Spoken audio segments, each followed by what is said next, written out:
Hello there, Goshen High School. I'm Ben Cranston. And I'm Shania Hopkins. And let's get right to today's news. You need to start checking in the attendance window when you come in late instead of just going to class, because if you just go to class, then people will mark you absent for the entire day. We'd also like to announce that there's the Halloween dance coming up tomorrow. That'll be tomorrow from 8 to 11, and you have to pay $7 to get in at the door if you haven't already paid the $5 this past week. You should have bought your tickets then, but you can still get in.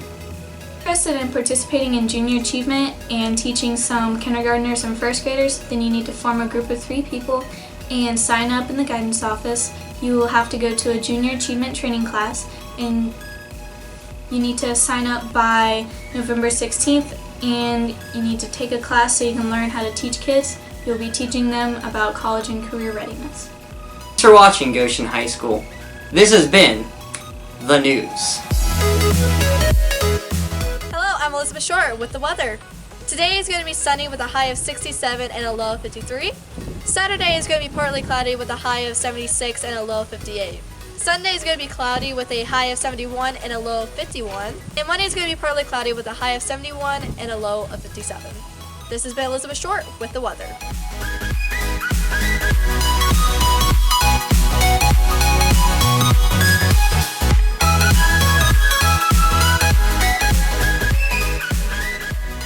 Welcome to GNN Sports. I'm your host, Savannah Dewar. The football team has its last game of the season this Friday, October 28th. The team will play at Western Brown at 7 p.m. The JV will play the next day, October 29th at 10 a.m., also at Western Brown.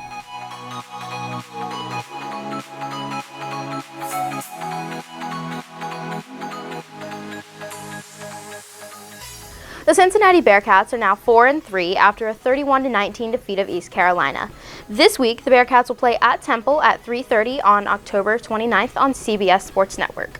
Penn State Nittany Lions handed the Ohio State Buckeyes their first loss of the season last Saturday night. The Buckeyes lost 21-24 and dropped to number 6 in the rankings. Behind Curtis Samuel and Mike Weber, the Buckeyes look to keep their hopes alive for the playoff this season against the Northwestern Wildcats on Saturday, October 29th at 3:30.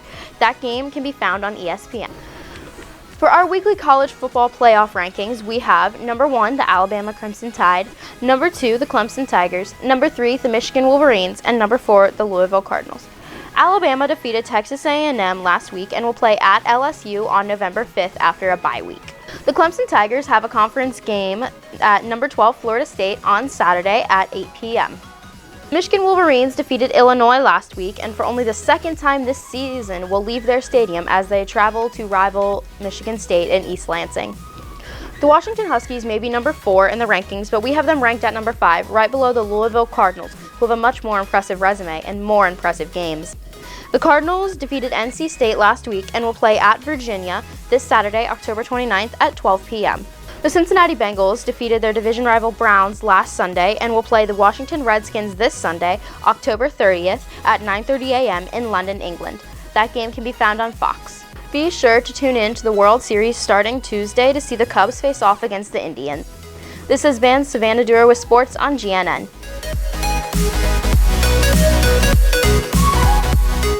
To Xavier University for my undergrad, and I went to Indiana Wesleyan, and I did that online for my master's.